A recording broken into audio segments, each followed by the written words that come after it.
प्रधानमंत्री ने आकाशवाणी से मन की बात कार्यक्रम में अंगदान पर दिया जोर। देश के विकास में नारी शक्ति की भूमिका को अहम बताया। मुख्यमंत्री ने भरोसे का सम्मेलन कार्यक्रम में Mahatma Gandhi rural industrial park RIPA का किया उद्घाटन।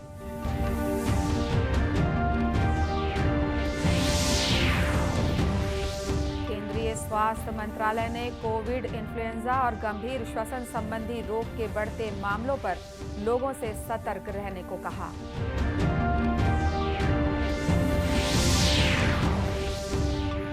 और नीतू घनघस और स्वीटी बुरा ने विश्व महिला मुक्केबाजी प्रतियोगिता का स्वर्ण पदक जीता।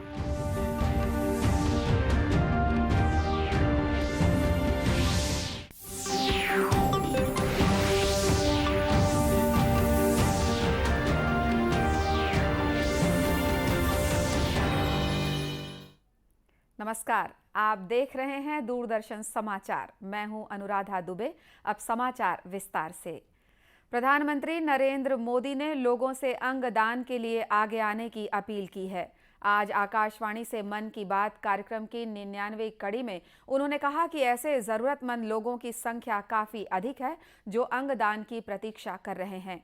श्री मोदी ने कहा कि भारत में परमार्थ को इतना अधिक मूल्य दिया गया है कि लोग दूसरों की खुशी के लिए अपना सर्वस्व दान करने से भी नहीं हिचकते। उन्होंने इस बात पर संतोष व्यक्त किया कि केंद्र सरकार अंगदान के लिए देश में एक समान नीति लाने पर काम कर रही है। प्रीत कौर जी ने, उनके परिवार ने बहुत ही प्रेरणादायी फैसला लिया। ये फैसला था 39 दिन की उम्र वाली बेटी के अंगदान का, ऑर्गन डोनेशन का।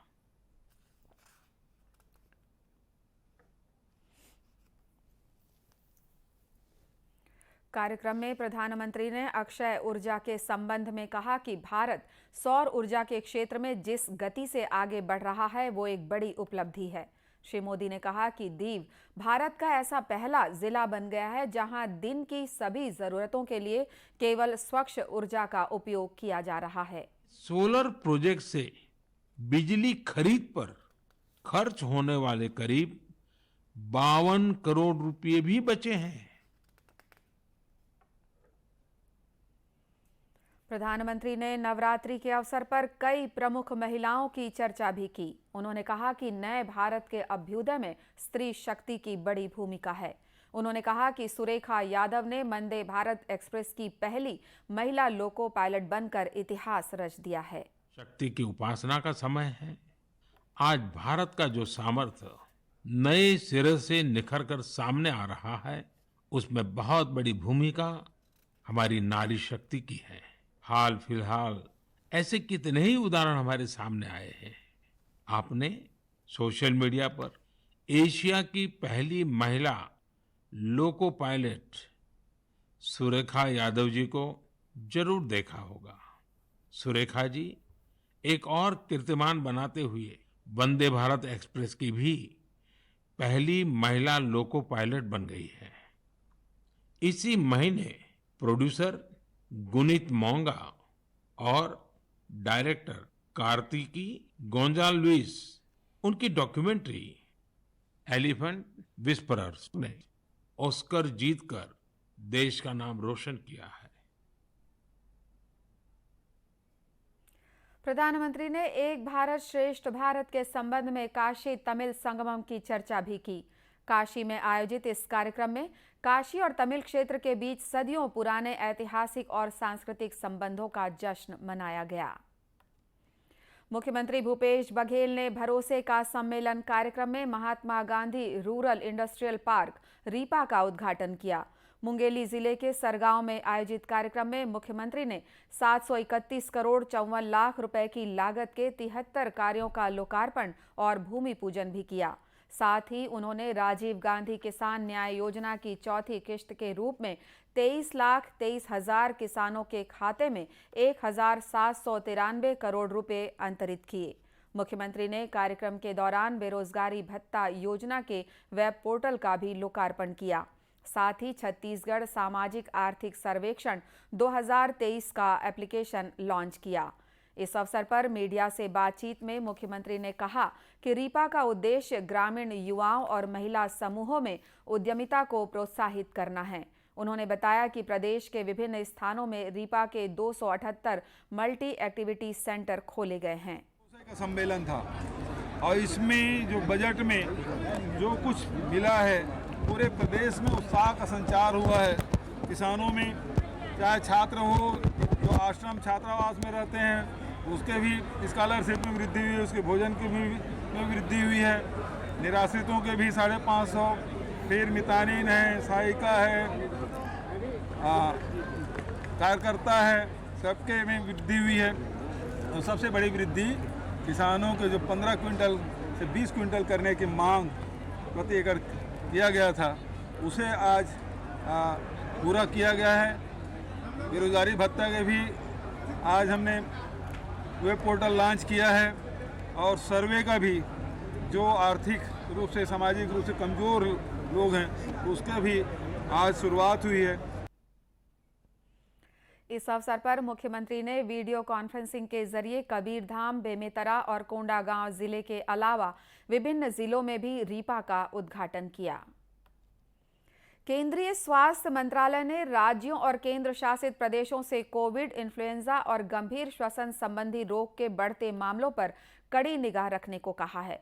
मंत्रालय ने परामर्श में कहा कि कोविड और इन्फ्लुएंजा में कई समानताएं हैं। ये तेजी से फैलते हैं और बच्चों, बुजुर्गों और गंभीर बीमारी से ग्रस्त लोगों को प्रभावित करते हैं। इनके लक्षण भी एक जैसे हैं। मंत्रालय ने कहा है कि इन बीमारियों को स्वास्थ्य से जुड़े दिशा निर्देशों का पालन कर रोका जा सकता है। इनमें भीड़ भाड़ वाले स्थानों पर जाने से बचने को कहा गया है। साथ ही खांसते या छींकते समय रुमाल का प्रयोग करने, मास्क लगाने, बार बार हाथ धोने और सार्वजनिक स्थलों पर नहीं थूकने का परामर्श भी दिया गया है। मंत्रालय ने संक्रमण को रोकने के लिए इन दिशा निर्देशों के बारे में जागरूकता फैलाने को कहा है। इस बीच केंद्रीय स्वास्थ्य मंत्री डॉक्टर मनसुख मांडविया ने कहा कि वर्तमान में कोविड का नया वेरिएंट पुराने वेरिएंट का ही भाग है। उन्होंने जनता से सतर्क रहने के लिए कहा है। ये हमारे देश में चल रहे XX1 वेरिएंट का ही एक पार्ट है, उसका म्यूटेट हुआ वर्जन है और हमें सतर्क अवश्य रहना है, लेकिन घबराने की आवश्यकता नहीं है। आज तक देश में 216 म्यूटेट होकर नए वेरिएंट अभी तक पाया गया। कोई भी नया वेरिएंट आता है, जीनोम सीक्वेंसिंग से हमें पता चलता है तो तुरंत वेरिएंट को आइसोलेट किया जाता है। उसके ऊपर हमारी वैक्सीन की इफेक्ट है कि नहीं है, उसकी स्टडी की जाती है। आज तक जो भी वेरिएंट मिले हैं, सभी वेरिएंट पर हमारी वैक्सीन इफेक्टिव रही है। इधर छत्तीसगढ़ में कल हुए 1263 सैंपल्स की जांच में 5 व्यक्ति कोरोना संक्रमित पाए गए हैं। इन्हें मिलाकर वर्तमान में 22 कोरोना संक्रमित मरीजों का प्रदेश के विभिन्न अस्पतालों या होम आइसोलेशन में इलाज चल रहा है। स्वास्थ्य विभाग ने लोगों से मास्क का उपयोग करने और सतर्कता बरतने की सलाह दी है। भारतीय अंतरिक्ष अनुसंधान संस्था इसरो ने फिर इतिहास रचा है। इसरो ने ब्रिटेन के नेटवर्क एक्सेस एसोसिएटेड लिमिटेड के 36 उपग्रहों को ले जाने वाले अपने लॉन्च व्हीकल मार्क 3 रॉकेट को लॉन्च कर दिया है। इस मिशन को OneWeb India 2 नाम दिया गया है। ये प्रक्षेपण श्रीहरिकोटा के सतीश धवन अंतरिक्ष केंद्र से आज सुबह 9 बजे किया गया। फिर अंतरिक्ष में रचा इतिहास। भारतीय अंतरिक्ष अनुसंधान संगठन ने सुबह 9 बजे LVM-3 रॉकेट से श्रीहरिकोटा से OneWeb के 36 सैटेलाइट की सफल लॉन्चिंग को अंजाम दिया है। ये उपग्रह दुनिया भर में अंतरिक्ष के जरिए इंटरनेट उपलब्ध कराने में होंगे बेहद मददगार। 36 उपग्रहों को पृथ्वी की निचली कह सकते हैं उसमें स्थापित किया है। श्रीहरिकोटा में सतीश धवन अंतरिक्ष केंद्र से 36 उपग्रहों का प्रक्षेपण न्यू स्पेस इंडिया लिमिटेड के साथ एक वाणिज्यिक समझौते के अंतर्गत इसरो ने ब्रिटेन के 72 उपग्रह भी प्रक्षेपित करेगा। सफल प्रक्षेपण के बाद इसरो के अध्यक्ष एस सोमनाथ ने इसरो के प्रयासों के समर्थन के लिए प्रधानमंत्री नरेंद्र मोदी का आभार व्यक्त किया है। समाज में जहर की तरह फैल रहे नशे के अवैध कारोबार से आम जनता परेशान है, जिससे निजात दिलाने और नशे के दुष्परिणाम से लोगों को जागरूक करने के लिए इन दिनों बिलासपुर पुलिस के द्वारा निजात अभियान चलाया जा रहा है। इस अभियान के तहत बीते 6 हफ्तों में नशे के कारोबार से जुड़े 1100 से अधिक आरोपियों को पुलिस ने गिरफ्तार किया है। जिले के पुलिस अधीक्षक संतोष कुमार सिंह ने दूरदर्शन समाचार से बातचीत में बताया कि जिले में निजात अभियान का सकारात्मक परिणाम देखने को मिला है। उन्होंने बताया कि इस अभियान के तहत पुलिस नशीले पदार्थों को बेचने वाले अपराधियों पर कार्रवाई कर रही है। चला रहे हैं जो ड्रग्स, नारकोटिक्स और अवैध नशे के खिलाफ एक कार्रवाई और जागरूकता अभियान है। इसके 3 पहलू हैं। एक तो कड़ी पुलिस कार्रवाई जिसमें हम लोग करते हैं, चाहे वो NDPS एक्ट हो, एक्साइज एक्ट हो, कोटपा एक्ट हो या EMB एक्ट के तहत हम लोग जो कार्रवाइयाँ करते हैं, और हम लोग 0 टॉलरेंस के स्तर पे जाके कार्रवाइयाँ कर रहे हैं। मैं आपको बताऊं, इस ज़िले में अभी कुल मिला के 6 हफ्ते ही हुए हैं इस अभियान को, लेकिन इन 6 हफ्तों में लगभग 1100 लोगों को हम लोगों ने अरेस्ट किया है अलग अलग अपराधों में, इससे जुड़े अपराधों में, और उसमें से कम 300 लोग जेल भी, नॉन बेलेबल जो सेक्शंस हैं उसमें जेल गए हैं। कोशिश ये है कि जो सारे लोग जो नशे के कारोबार में शामिल हैं उन या अवैधानिक इससे रिलेटेड जो कार्रवाई अगर वो कर रहे हैं तो उस पर रोक लगाई जाए और उनके खिलाफ कार्रवाई की जाए। पुलिस अधीक्षक ने समाज के सभी वर्ग से इस अभियान में अपनी सहभागिता निभाने की अपील की है। प्रधानमंत्री नरेंद्र मोदी हर महीने के आखिरी रविवार को मन की बात कार्यक्रम के जरिए जनता से सीधे जुड़ते हैं। मन की बात कार्यक्रम की 100वीं कड़ी का प्रसारण 23 अप्रैल को होने जा रहा है। DD न्यूज के साथ ही रेडियो पर प्रधानमंत्री जनता से अपनी बात साझा करते हैं। हम आपको दिखा रहे हैं कार्यक्रम के कुछ चुनिंदा अंश।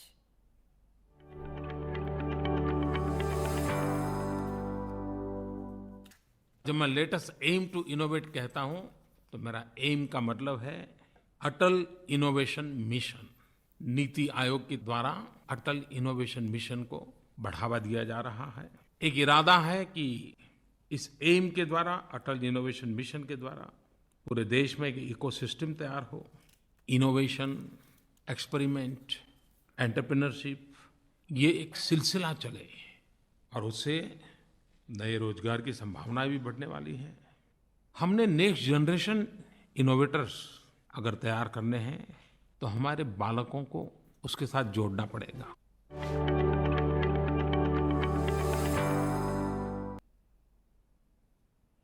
नई दिल्ली में विश्व महिला मुक्केबाजी चैंपियनशिप में नीतू घनघस और स्वीटी बुरा ने स्वर्ण पदक जीता है।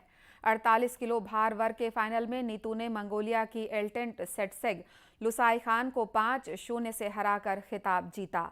81 किलो भार वर्ग के फाइनल में स्वीटी बुरा ने भी चीन की लीना वैंग को हराकर स्वर्ण पदक जीता। स्वीटी ने 2014 में रजत पदक जीता था। अब तक 7 भारतीय मुक्केबाज विश्व चैंपियन बन चुके हैं।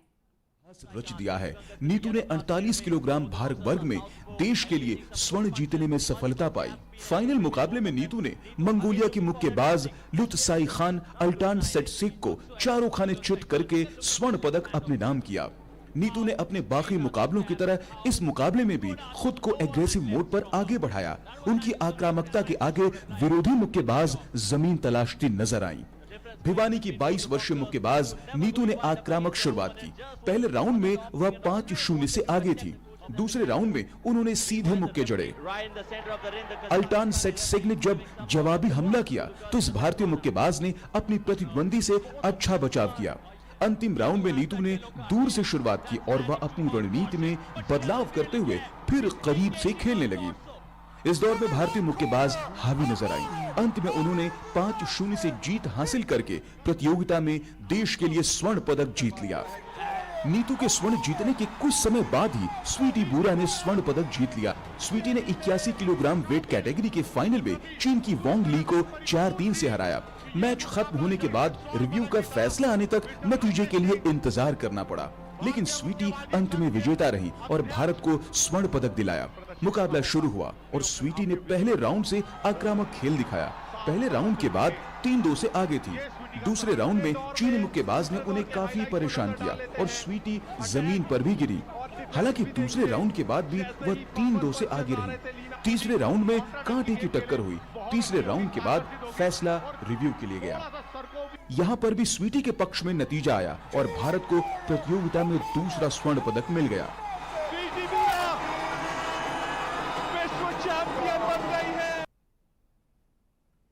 इसी के साथ ये समाचार बुलेटिन समाप्त हुआ। नमस्कार।